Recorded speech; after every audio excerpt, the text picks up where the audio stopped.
you're like, I'm just getting started. We talked about 4 things. We I talked about like I drugs, why people hate me, the media, and favorite producers. I was trying to be conservative with your time because you're a busy man. You want to keep going? Yeah, I thought we had like another hour left. Shit, all right. Let's go. Come on. All right, so we're Came all the way out to LA to talk to you about fucking 3 things. We're going to transition into a silly note. You guys are going to laugh because Good. you mentioned, Russ is asshole, Yes. But you do have a song. Called Asshole. Yes. Yeah. I feel like there's a lot of Russ Kanye parallels, but Yeah. you... The inspiration for that was Runaway. Perfect segue. Yeah. All right. Yeah. In your opinion, Yeah. is there a difference between a douchebag, Sure. an asshole, a scumbag, Jerk off? and a jerk off? No. No? No, I mean, a douchebag is like you're just fucking annoying and you're fucking just making my blood boil.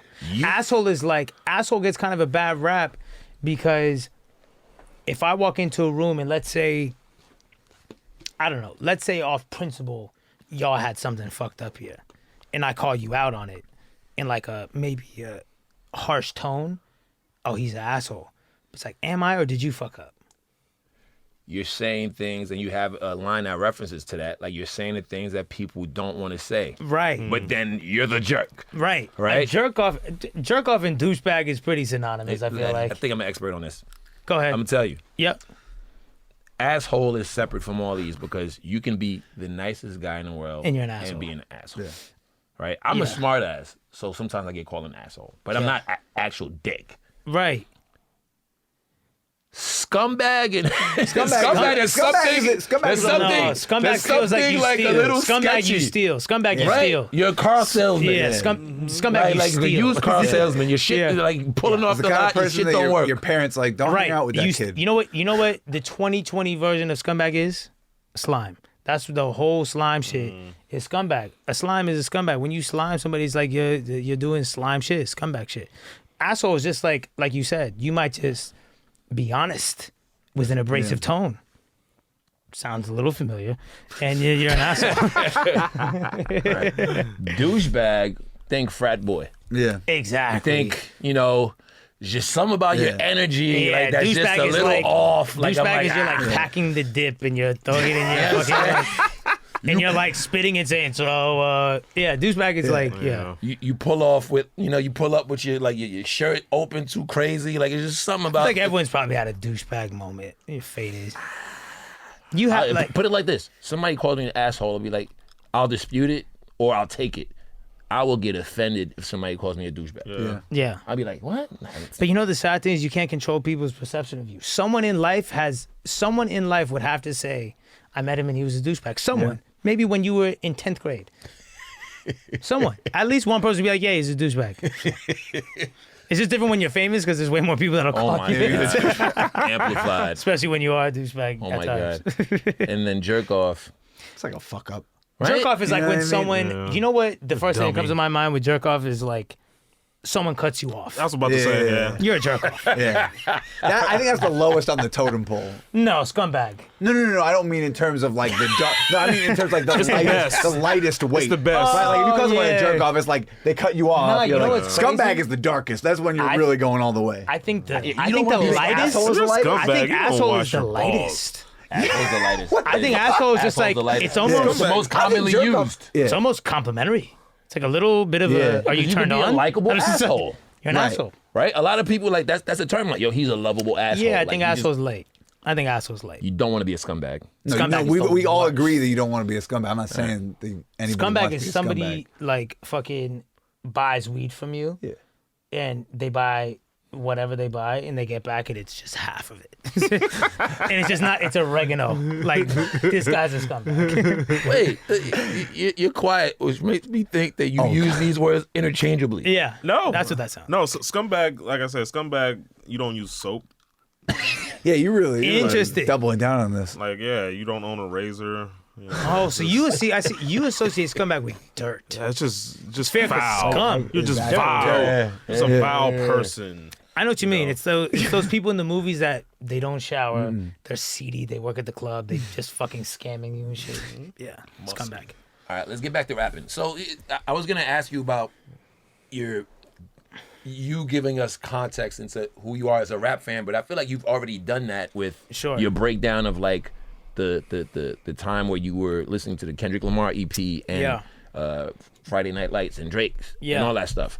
But what was your entry point into hip hop? G-Unit, Eminem. Yeah. The first shit. First shit. Yeah. I remember being 9 with 50 coming down from the ceiling in the club video, and it was like 50, Eminem. Who else was like really in my face back then was Nelly. Nelly and like Ja Rule and fucking 106 in Park ever. Yeah, it was MTV. very 106 in Park. It 106. was like, oh, I saw the video first a lot of the time because I'm 9, just watching TV. TRL 106. TRL was huge for me. TRL and 106 in Park was the shit. Like AJ and Free to me are like icons. You know what I'm saying? Because it's like, I just like when there was still. It's fuck because a part of me is like, it's so good there's no more gatekeepers, but you realize that there still is. So what I realized is I like when the gatekeepers like were icons in their own right. Like AJ and Free were like staples. You know, and it was cool. It felt like an honor to on 106 in Park. That shit was huge. I'll never forget when Kanye was on 106 in Park. This is one of my favorite Kanye moments ever. And Graduation. I might be quoting this incorrectly, but he's like doing the whole interview and saying like nothing the whole time or like just agreeing. And then he just randomly stops. He's like, hold on. I'm the greatest producer and the greatest. And I was like, this is my hero. Like, it was just so awesome to me. You know how brazen you have to be to just do that? Like, I don't know. If people had more of that and applied it to their own lifestyle, maybe, curtailed it a little bit, but still, it's like, it's hard. Do you think that format is... I mean, it's dead clearly, right? But they tried to reboot TRL, like the You know what they need to countdown. really bring back is Big Tigger. Basement. 100%. That works online. Make these people rap. Make these people rap. I guess Flex is trying to do his own version in the studio with the But I bars. think when The you K make was it kinda like, like that. it's, I feel like it's so easy. You know, it's like economics where it's logos, pathos, and ethos. One of them is one of those logos, pathos, ethos. I forget which one, but one of them, it's about selling product or something like that. And one of them is you get a celebrity to endorse it. And that either falls into logos, pathos, or ethos. But if you want to make Rhapsody in the Basement huge again, you launch it and you just get like, now easier said than done, but get Jay to come back and get Eminem to come back. Done. And then it works. That's it. But you can't launch it with like... But you think... I feel like the kids, their minds is just elsewhere. Nah, Like it's fire for... Are you like, you see what Genius is doing with the one mic shit? Yeah. People love seeing you in the booth because it feels tangible, feels relatable. We can touch that, you know. If we get to really see you rap, that should ring off. In the internet era, Rhapsody in the Basement would ring off. But you do speak about hip hop essence, and a lot of these guys aren't really booth minded, mic minded. No, but I think that's why it's cool. You kind of start really not weeding them out, but you start making it clear who's who and what's what. Like, nah, you can't even. Like, yeah, Flex does it, but, and that's an honor to be on Flex, but I feel like when you make a program out of it, and just like you make it a thing, like a real thing, like I said, you launch it, you don't even launch this shit until you get Jay and Eminem. Then it's a wrap. Because then everyone will want to do it. Or Kanye, whoever the cultural handcuffed people are at the time, you know what I'm saying? Like, whoever's in the cultural stronghold, you just put them on there. It's hard. You mentioned mic-minded. The interesting thing is like the kids want to be the biggest in the world, but they don't want to rap. But it's so weird to me. It'll never make sense. But the biggest rappers are all always rappers. know how to rap. That's what I always say. You know how everyone like it's this very clear thing, like the big three. They can all rap. Yeah. I've always said, like, the day somebody who can't rap is outselling Drake, then I'll shut up. You know, so I don't know if you remember, we talked about this with the baby, and I would like your opinion on that. The baby can rap. Yes, he can. Yes, he can. Yes. The baby can rap. So the Trinity, right? Drake, Kendrick, Cole. Yeah. They're all in their 30s. Yeah. We are heading towards an inevitable shift. I don't know when. For sure. At some point, somebody's gonna have to come in and become one of those three. Well, I'll tell you, the inevitable, the pioneer of the shift is Travis Scott. Yep. We talked about that. The pioneer of the shift, because Travis, if time isn't taken, Travis will outsell one of the big three, because the fan base is just that huge. Well, in that case, it's what you're describing, right? For the first time in history, we'll have Yeah. the main guy who doesn't rap at an elite level. Travis does rap. He can rap. He can rap, but that's not But it's not his like, thing. No, yeah, it's not. you're not listening to Travis do a 4-minute funk flex freestyle. It's just, but Travis makes fire music. So that means after like 4 decades or however, whatever. How Yeah, long, but you know what? That's why it's on people like, I feel like JID and Corday and me. I feel like that it's about people who still care about, song number 2 on my album, it's a boy wanted to be soul sample, whatever. There's no melody. The hook has a little twang to it, but it's barred up. That's like a 32 bar verse or some shit, and it's Ross rapping. That's important. That's why I like, shout out to the hat, but but I love that that's in Rap Caviar. Yeah. Because when you really look at like the name of Rap Caviar, it's supposed to be the caviar of rap. And the rap. Yeah, it's not supposed like I shouldn't go into Rap Caviar and hear no bars, like nobody rapping. Do you consider that music hip hop? It's absolutely hip hop. It's just it's a brand of it. It's a brand of it, and it's an. You know how people tried to say, someone was saying, I don't know who, maybe it was Uzi or someone, but I agree with them.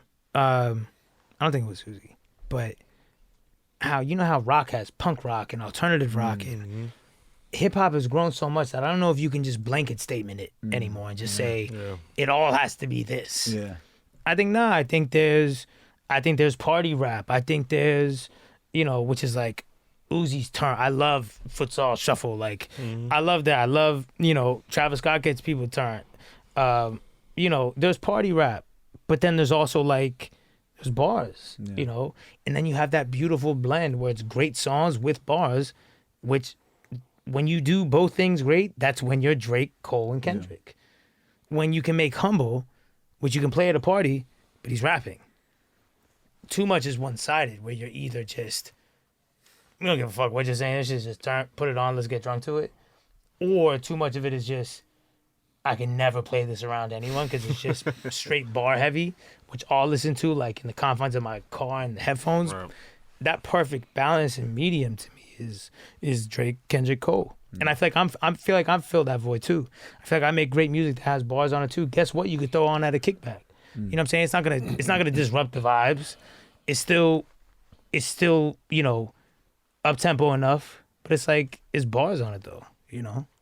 I think people are distracted from how much bars are a part of your music because of other elements, whether it be sometimes the production, the way you balance melodies.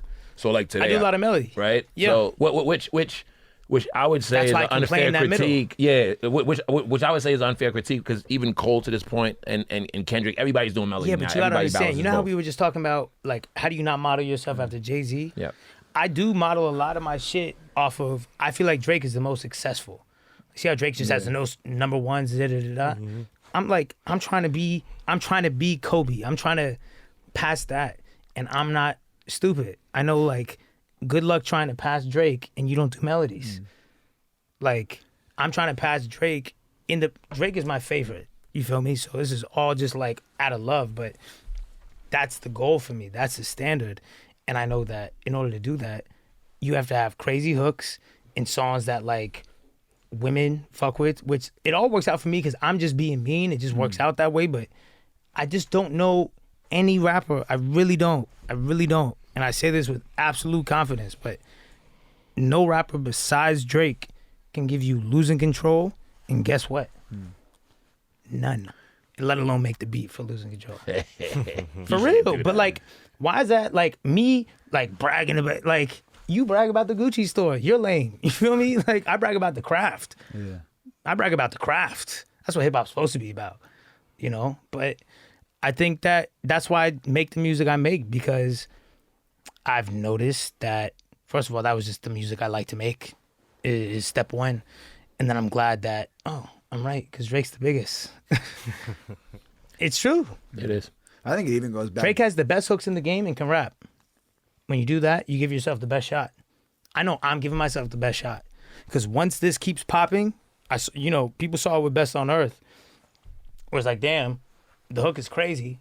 But Russ still rapped and got his raps off. It wasn't bullshit. It was a real verse. Now it's about the content it's about. But there's still bars. It's still a real rap verse. But it's like, I know that the game that I'm playing is a game that it's just a matter of time before the shit goes huge. Because I just have such confidence in my songwriting abilities and my rap abilities that at some point, you're just going to keep catching these like great blends where it's like the hook is great and the bars are great. I don't know, bro. Like, we can't just keep fucking ignoring. That's why, like, I love seeing the response on Guess What? Because, like, yeah. Like, but I can also do Nighttime. Which is a fucking interlude of me making the beat just fucking singing on some Frank Ocean shit. Like, no one's doing that. And it just takes time. That's my favorite song. Thank you. Thank you. That means a lot. I'm familiar with your stuff from fairly early on, SoundCloud days. But Guess What is the first time I remember you hitting a pocket where, like, you just, like, it's just you're certain 1,000%. like, there's a certain pocket that you hit on that song. No, that whole album, you know why? When I did that song, I called all my friends over and was like, yo, nah. Because Shake the Snow Globe was the first album I recorded in one place. Everything else was on the road, running around, wasn't stable. This is like in my studio, right? That I had. It's a $250,000 studio in my basement, so it's also on the best equipment I've ever had. Not that really matters too much at all, but I get to be in the confines of my studio and not really worry about how many takes I'm doing or whatever, and I get to kind of just black out, zone out, smoke something, whatever. And this whole album, I feel like I'm in a pocket. That's why it's just sliding a little bit different. But yeah, Guess What was one of those ones where I was like, nah. That's why I was like, I'm sending this to Ross because even though I wrote the verse first, because usually I want to write my verse last. You can't kill me on my shit, but I felt so good about it. I was like, nah, this is my best verse I've ever written. That's how I felt about it. I was like, this is my best verse. So if you do better than this, then fuck it. Like, a lot of quotables. Yeah, I love that verse. There's gonna be a lot of Instagram captions. I hate that that's become like the barometer. No, but that's my how. My car's name is Percival. Yeah, that's. I was thinking, how many of your fans you think got the Percival reference? Yeah, that's real. My Porsche name is really Percival. Yeah, my McLaren's name is Clarence, but for real. But nah, yeah, because it's like British and royal for some reason. I don't know why. I look at it's a black Porsche. It's all blacked out. I thought Percival. Isn't there like a famous horse named Percival? Percival make you feel royal, distinguished, regal? Nah, but I loved and I love Guess What? That's why I was like, I put it at number 2 on the album because I was like, I don't think it's not Best on Earth. It's not some huge hook. But I was like, I just want people to hear this because it's my best, like, I was like, man, if people like rap music and you hear Guess What and you don't fuck with it, I think you're hating. Was that song on the album? Is Best on Earth technically? Yeah, it's a bonus, yeah. Okay. But I was like, if you like rap music and you hear Guess What, and you don't like it, I just think you're hating. It's a fire. Nah, but for real, because it's like, I can objectively hear that and be like, nah, like, it's a hard ass, you can't say, Russ, your beat is a hard ass boy one to beat. Watch your tone. You feel me? The raps are fucking crazy. Like, I'm rapping for real for mad long. You know Next to Ross. Next to Ross and held my own. You know what I'm saying? So it's like, that's just my favorite rap song I've made by a long shot. That's dope. Have you ever thought of maybe giving us a body of work that's maybe shorter and it's like more focused on the rap? That's what I was doing with this one. That's why I made it 12. There's 2 on the flip side, but I know there's like that patch in the middle, but there's always gonna still be melody. But yeah, I mean, like, I love the bars, you feel me? So there's always a part of me that like wants to really just do 8 songs and it's all raps, but I still also love making songs like Nighttime. I still love making Losing Controls. So I think the dilemma, it's similar to what Drake talked about in his Rap Radar, where you're trying to satisfy both, both sides. But I am trying to make, and I feel like Shake the Snow Globe for me, it's the first time I've put out where I've gotten responses of like, oh no, this is your classic. I never got that before. And I felt like that too. It's just cohesive. It's very solid in the pocket in it. It's just, I feel like skill level from the first album to the second one, I didn't get much better. I just made more good songs. at like relatively the same skill level, maybe a little bit, but it's all like everything on the second album could have been on the first one. You would have been like, you made them around the same time. This one sounds like, I don't know what you did, bro, but like Nighttime would have never been on the first two albums. I couldn't have even made that. Like, guess what? There's just a pocket I found in my voice that I had to record for that long. I had to stay in the gym for that long. So I just feel like it's my best body of work for sure. For sure. Absolutely. That's lit. Like, I'm trying to really, like I said, the reason why I put that at number 2, because I was like, nah, I'm about to let people know, you know, like if you think it's haha, you saying nah. Right. I really rap. That's what I really like to do for real.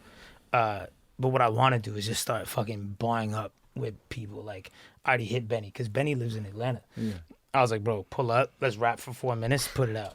Yeah. Like Jadakiss, I just saw him mention me in some clip where he's like, Russ is one of my favorite new lyricists. That's fire. I'm like, bro, I'm trying to put together me, Benny, and Jadakiss. 6 minutes, all bars, and I'm slaughtering. I'm going nuts, for sure. For sure. I'm just going to go first. They're going to send the verse, I'll change mine. Wait, did you actually tell Doja Cat? Yes. Yeah, it's a fact. Yeah, Doja Cat's amazing. All right, give me the context. The line is what? I like my women built like Doja Cat. I told her that. Well, because really the first, the like line before was Juicy. Memories over money, liquor over beer. If you can see it from the front, you know it's bigger in the rear, which is like a play on her song. Yeah, I mean, me and Doja Cat have communicated a couple of times. It's me showing love. Like, I think she's an amazing artist. She obviously looks amazing. Yeah, I think that's the context. I just like, it's like, yeah, you look amazing. I was wondering about the setting, like where you saw, where you pulled up on. No, I've never seen her. Like, we've FaceTime before. We've talked. You know what I'm saying? Like, I think I talked to her like in Jordan on FaceTime sometimes. Like fucking Jordan. Yeah, just some random shit. She's so fire though. She's so talented. Yeah. I guess I interpreted that line a little different because right after was something about not holding back. Yeah, because it's just kind of like, fuck it. You know what I'm saying? It's really just about, it was just a cool rap line. And her name sounds awesome in the song. And it was true. But it's just also like, ain't no holding back. Bitch, I'm lit. This is it. It's just kind of like, so what? Like, what are you going to be like? Okay, I won't fuck with you anymore? Like, nah, she wasn't like that. So it just doesn't matter. Like, who cares? Shoot your fucking, it's not even shooting your shot, but like, if you fuck with someone, whether it's musically, physically, tell them what's the big deal. Like, big fucking deal. You're lit. So I don't know why I get the feeling that you don't embellish that much. That most of the boasts are like kind of on the nose of what's actually happening. Meaning what? Like, do you exaggerate at all in your lyrics, or is everything you're saying is like that's actually happening? Yo, you know what's fucking crazy? I had a line on my second album that I had to change like last minute because it was about some sort of car or something that I didn't have, but it just sounded cool. And my business manager was like, because at first I was like, bro, I just gotta buy the car because I rapped about it. I can't not have the car if I rapped about it. Your business manager said my no. business, like, he was like, that's insane. You don't have to do that. I was like, I'm just going to change the line now. I couldn't do it. I really couldn't do it. I couldn't do it. I changed the line because it's just whack. No, but that's a good point. And, you know, like I hear a lot of these new artists, you know, the very first song, second song, they're pulling up to the club and something foreign. Where's the room for growth after that? What do you do? It's wild. And then, you know, it's record label money too at the same time. Right. It's not even their money. Or rented. Even before that, you know, like the little tech. No, I thought it does mean a lot to me to like fucking. I think he was just trying to not incriminate himself. But well, yeah, maybe that. He's also like at least 8 he years came old, clean. So I don't know about that. Yeah, right. He came clean. Yeah, but it's like, I don't know. For me, I do take pride in like authenticity, and I know like there's an element too where you can speak it into existence, but then I want that to be the clear. If I was gonna do that, then I would want the song called Manifest, and I'm talking about a whole bunch of shit I want, but I'm not about to rap to you like this is really how I'm coming. 8 chains, not, but and it's like you don't have 8 chains, like. But you know what? It just feels weird to me. I don't know. But I maybe I'm too literal. But embellishing has just always been part of hip hop. Yeah, but hip hop and accepted. Hip hop now is underneath the microscope, so we know when you're lying. Right. Designer had broads in Atlanta before he even visited there. Remember that? What? designer. But maybe but that's okay. Maybe you had DMs. If you got DMs of chicks in Atlanta, you can say I got bras in Atlanta. Good point. You are very literal. Yeah.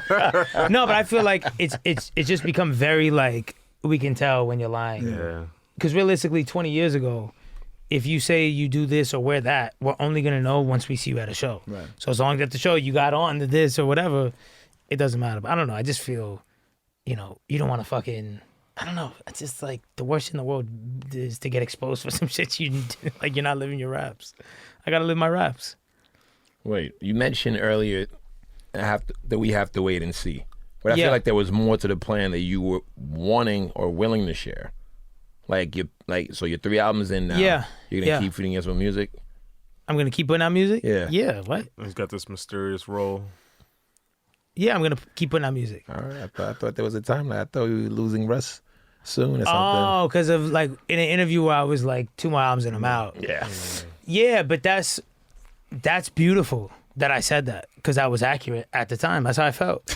I think the other sad thing with the media, I'm not saying you're doing this, but I think the other sad thing with the media and fame is that they like to confine people to what they were, what they said, and they allow no room for growth. And it's really sad to me because I think everyone, I tweeted about it right before I pulled up here, because I think we can all like agree as a society that I hope you're not the same person. I hope you've grown since the past 2 years. I think like that's one of those like understood things that no one would disagree with. Like if you put up a poll amongst the world, it'd be 99% yes.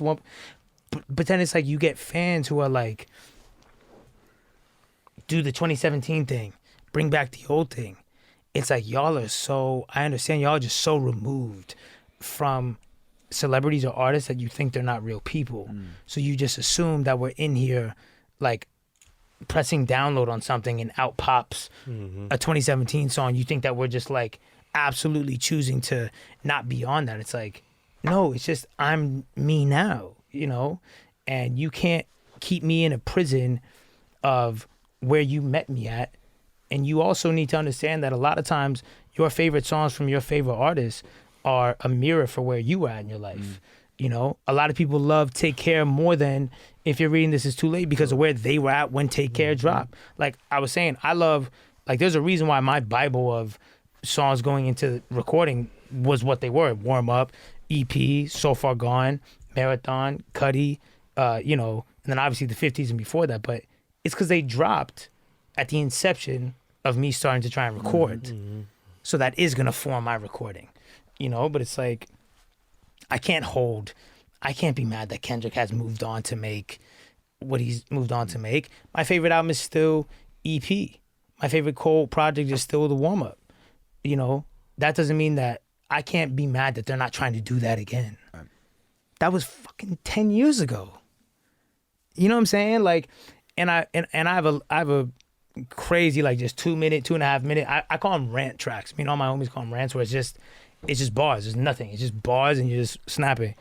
I have some shit over Ill Mind song, Ill Mind beat, where I say something like, artists are martyrs, you want us to feel the pain so that we can make a song that makes y'all feel like you relate. At the cost of our mental health, though, that's a sacrifice. And it's just like, I learned that y'all just like, because certain fans hit me up about this album, they were like, man, I like the like, on Zoo, and I'm like, I was angry and depressed. I don't want, like, no, I'm not giving y'all that. Like, that's nice that you're selfish and like, you're angry and depressed, so you want angry and depressed bars, but like, do you mind if I like be okay? But a real supporter, fuck a fan or whatever, a real supporter would want you in the best place mentally and everything. And if that means that this is what the music is, then that's what it means. But I think the media and people in general need to stop holding people captive to their previous beliefs and thoughts and everything. Like, do you mind if I grow? Like, yeah, that was Kevin Hart's argument. Really? What did he say? For the Oscars. Like, he said, I've evolved from that. You mean the tweet that he said? Yeah, the tweet. He got ringed for his tweets about, he said if his son was gay, he beat him upside the head. But that was like before fame Kevin Hart. Right. And then now he's like, I mean, I associate with gay. I got a gay person on my team. Like, I'm not even on that level anymore. But that's what I'm saying. Like, why? Like, it's just what it is that there is a certain level of what I think. There's a certain level of disdain and jealousy and bitterness towards celebrities, because low key, a lot of people in the general public are kind of like, "Fuck you," you know. You're fucking too successful. Can you hurry up and crash? And so the second you step out of line or they catch something on you, it's like, finally, fuck this guy, get him out of here. It's like, damn, bro, you pull up your old tweets. Let me see something. You pull up your old tweets. Since you walk on water, you pull up your old tweets. We can't relate to being celebrities, obviously, but I think there's something to be said about people just get off negativity. Yeah. Just have like a behind the scenes conversation with somebody telling a story about you or whatever. You'll pick up where they have the negative spin or where they'll reach to make it seem like it's negative. Or when somebody's telling a joke but would rather be inaccurate and poke fun because, oh, that's funny. That's the thing to do. Say it the way it happened. It's just like that. No, it's sad. It's sad, but it is what it is. It comes with the dinner. You know what I'm saying? Like, it just comes with the dinner. You know, and I just think the way to kind of supersede that and go around it is and honestly, no, scratch it. You can't even really go around it. You have to go through it to get through it, and it's just time. It's time. At the end of the day, I don't know if you could really hold shit against Jay-Z from when he was 22 because of how much he's done. Now, if you've only been hot for 1 year and you're already, you know, and you are already saying crazy shit and you haven't done much, then people don't have, it's like credit history. You know what I'm saying? It's like you don't have enough history for us to trust that you're going to make these payments of solid shit. You know, like that's what it is really. And so I know with me, it's just literally like, look, I get it. Certain interviews I've done, certain things I've said might have been poor timing in people's eyes, might have been said, the how of it might have been harsh. And some of it came off like a douchebag, like a fucking, but it's really, you know, like I said, it was headhunting. It was from a pure place though.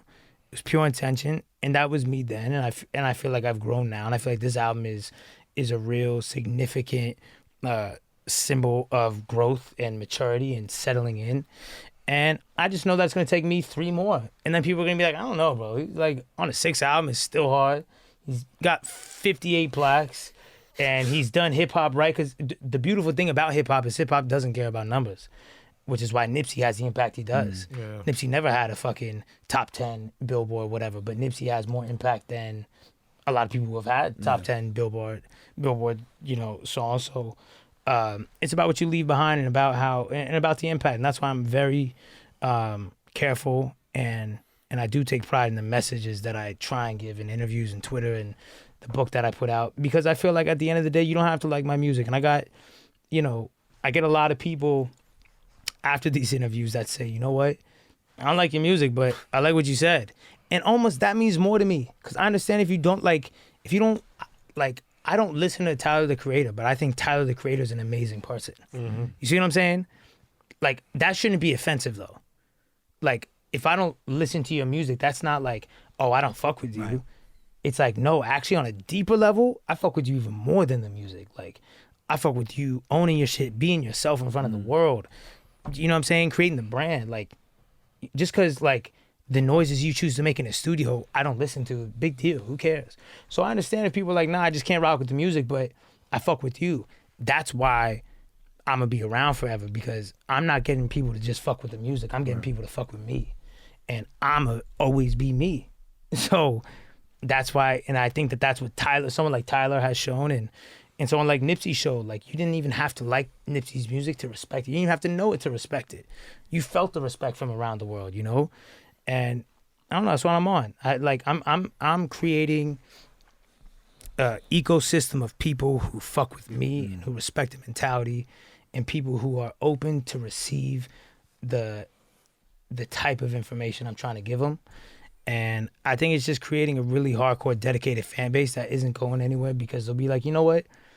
I may have not liked that song you just dropped. Or, yo, you got too much ass in this video, but shit, you saved my life. Yeah. So I'm going to just be here forever. It's just going to take some time for people to come around. But they're starting to come around. And I get it. I used to fight that. I used to internally be like, what the fuck? Y'all are fucking tripping and I'm the illest. I still feel like that. But I just know me screaming at you is not going to change it. So... come around when you come around. I'll be here doing what I'm doing. And if anything, the longer it takes, the better. That's how I start to think too. I'm like, man, too many people want it right away. I love that, you know, I'm in New York at the at this hotel at the bar, right? Young waitress, probably 27, 28. And I'm sitting there with like me, Jonathan Mannion, and just my manager and one of my friends. And the waitress, like, she knows Jonathan. She doesn't know who I am. And Jonathan's like, oh, you don't know who this is? And she's like, nah. I'm like, this is the best shit ever. This is the best shit ever. You're telling me, like, I can live this much of a successful life and still have this much room to grow where, like, it's not Drake. It's not even Kendrick. It's not even all these people where, like, they can't just go out and sit at a fucking bar. I'm like, this is great because, you know, Snoop, I'm pretty sure... my friend could attest to it and have the numbers better, but I'm pretty sure he caught his biggest song on his 7th album, Sensual Seduction, or whatever, his first #1 or whatever the fuck. Drop It Like It's Hot. Drop it like it's hot. That's what I mean. Drop It Like It's Hot. Yeah. You know, if I don't catch my God's Plan to album 8, oh, it's over for people. I don't want my God's Plan album 1, 2, or 3. You're making a good point because Drake, the narrative after a while, like when Hotline Bling barely missed #1. One Dance was his first one as a solo artist. Yeah. Jay-Z in Paris State of Mind was his first #1. That's what I'm saying. That's what ideally, I don't catch my. Now this is gonna sound crazy to rappers like competing, but ideally, I don't catch my first #1 album till 3 albums from now.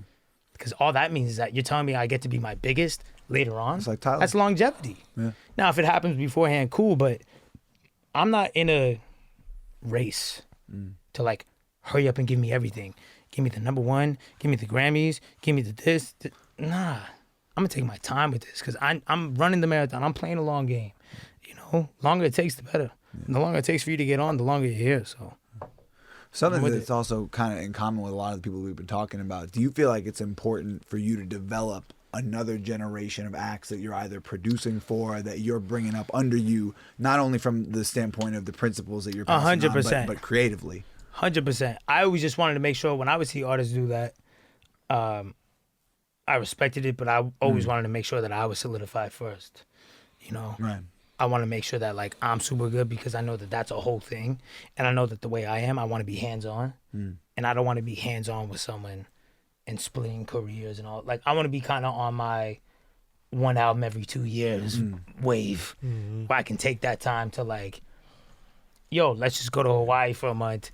I'm not doing shit. Like, let's make your album crazy, you know. But I don't want to be like full-fledged headhunting mode, trying to tour while having an artist. That's when you get a disgruntled artist like, yo, you don't even pay attention. Like, it's like, yeah, because you signed to a fucking 27-year-old who's still trying to get himself right. I gotta help myself before I can help you. Totally. You know? So I'm gonna definitely do that. That was always the plan. Yeah. That's smart though, because like to your point, like a lot of you always hear it, right? Don't sign to another artist because they'll never let you be bigger than them. Oh, I think that's the illest shit ever. Yeah. Like signing an artist who's bigger than you, I think is the coolest shit. That's why I think Lil Wayne is just the GOAT. Yeah. Lil Wayne signed Drake and Nicki. You can never say shit to Wayne. Are you out of your fucking mind? That's real. That's true. Hove too. Jay-Z has who? Rihanna and Ye and Cole. Oh man, I mean, God. Jay Electronica too.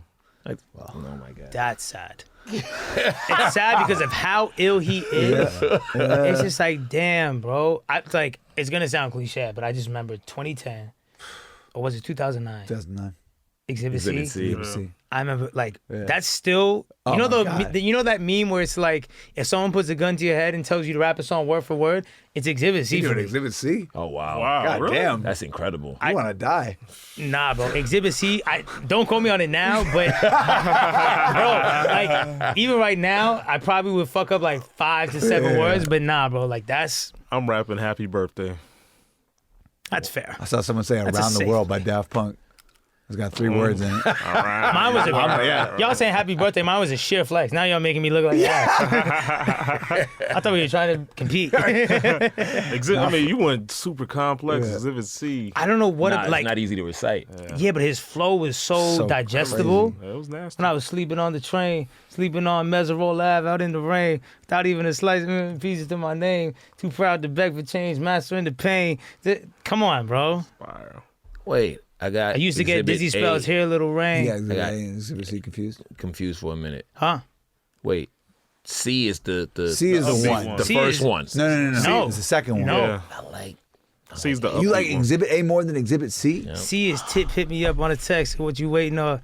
Did he send a text every hour on the dot? Say when you They're gonna both drop lethal. that? Come on, Oh, bro. but that's your first But trend. Exhibit C to me is just like me. Yeah, when he you. did the What do you mean me?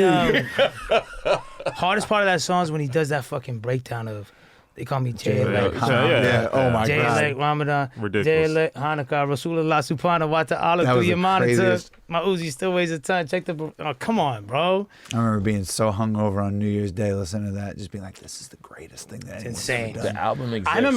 I remember opening for Jay Electronica, and you remember the CMJ showcases in New York? Of course. So 2015. Oh wow. Yeah. Santos Party House, whatever. God. Wow. Yeah, and I opened for Jay Electronica, and I can't lie and say like I know mad Jay Electronica songs, but Exhibit C is my shit. Yeah. So I remember after I opened for But Jay it's not Electronica, mad now Jay Electronica I'm in like the crowd, and I remember like he comes on stage, he's like, "This is for some along the lines like this is for the people who know more than just Exhibit C." I'm like. I was like, the fuck. Oh my god. Yeah, that's why I met Elliot Wilson for the first time. He probably didn't remember that, but I went up to him. I was like, "Bro, you're amazing." I probably sent you 87 emails, but yeah, that shit was tight. You keep receipts, man. Yeah, for sure. For sure. All right. That's all I got. All right, sick. That was great. Check it to 10.